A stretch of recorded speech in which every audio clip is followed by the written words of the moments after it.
Good morning बच्चों। आज मैं आपके सामने एक नया पाठ लेकर के प्रस्तुत हूँ। पाठ का नाम है मेरे संग की औरतें और इस पाठ की लेखिका का नाम है मृदुला गर्ग। मैं इस कहानी को 2 या 3 भागों में बांटा है। प्रथम भाग का जो सारांश है वो मैं आपको बतलाऊंगा, लेकिन इसके पूर्व आप अर्धवार्षिक परीक्षा आने की हाफ ईयरली परीक्षा का पाठ्यक्रम अर्थात सिलेबस सुने।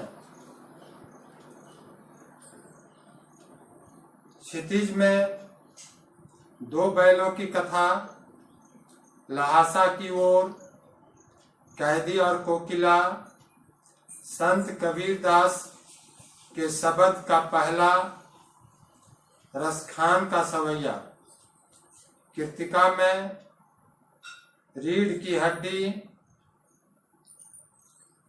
और व्याकरण भाग में अपठित गद्यांश, पद्यांश, पत्र, औपचारिक और अनौपचारिक दोनों, निबंध, संवाद, अलंकार, समास, उपसर्ग, प्रत्यय और वाक्य, ये आपके अर्धवार्षिक परीक्षा के सिलेबस हैं।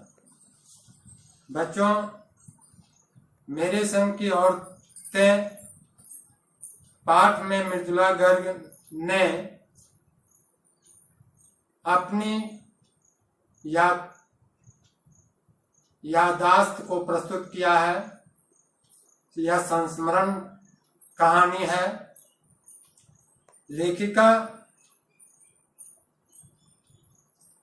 सचमुच आत्मकथात्मक लेखिका है,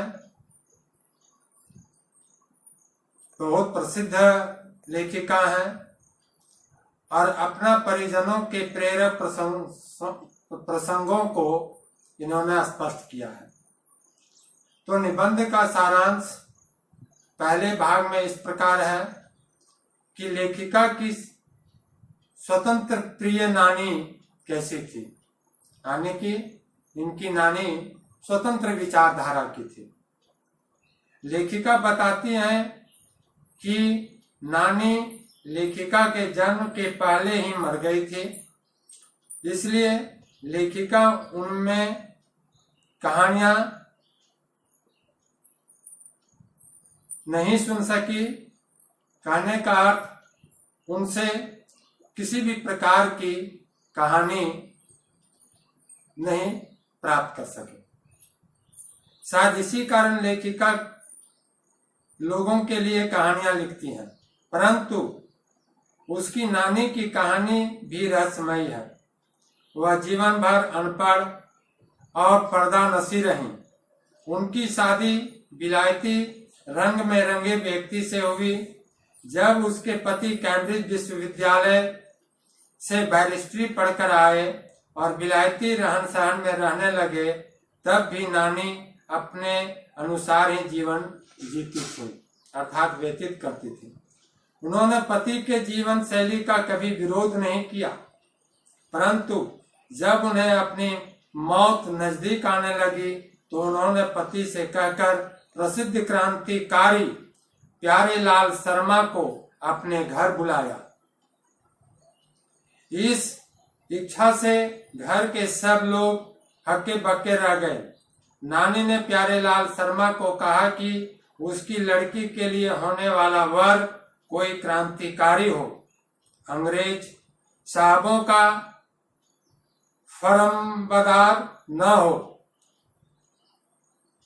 उसकी इस इच्छा से उसके आजाद ख्यालों का अनुमान सहज रूप में लगाया जा सकता है।